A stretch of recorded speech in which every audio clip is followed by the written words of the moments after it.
यदि हजुरहरूलाई फिस स्पाको मजा, झरनाको चिसो पानीमा पौडी र माछाहरूसँग समय बिताउन मनपर्छ भने रानी झरना पक्कै पनि जान नछुटाउनु होला। आउनुहोस् प्रकृतिको अर्को जादुमय काखमा अनमोल यात्रा गरौँ। आज हामीले हाम्रो यात्रा दोभानबाट सुरु गर्दैछौँ। हाम्रो यात्रा तिनौ नदीको पुलसम्म पुग्यो, जहाँबाट हामीले बाया मोड लिग्यौँ।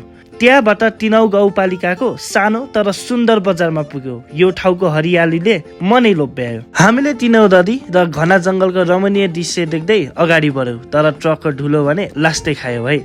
केही समयपछि एउटा सानो ढुङ्गे बाटोमा पुग्यौँ, खतरनाक तर रोमाञ्चक। यहाँदेखि हामी तल झर्यौँ र एउटा सुन्दर पुलमा पुग्यौँ, जहाँ नदी, हिमाल, जंगलको दृश्यले मलाई मोहित बनायो। त्यसपछि हामी बगाहा गाउँ पुग्यौँ, अनि दाया मोड लिग्यौँ र अन्ततः रानी झरनामा आइपुग्यौँ। त्यसपछि हामीले टिकट काट्छौँ, अनि यो रह्यो यहाँको व्यवस्थापन शुल्क। त्यसपछि हामी सिडीबाट तल झर्छौँ। तल झरेपछि हामीले झरनाको जादुमय दृश्य देख्छौँ, साँच्चै मनै लोभ्याउने। यो ठाउँमा सानो पुल, चम्किलो झरना र पानीमा साना माछाहरू पनि छन्, जसले तपाईँको खुट्टालाई स्पा जस्तो मसाज गर्छन्। यहाँ चाहिँ ठुला ठुला सुन्दर माछाहरू पनि छन्, तर सावधान, यो माछालाई मार्न पाइँदैन है।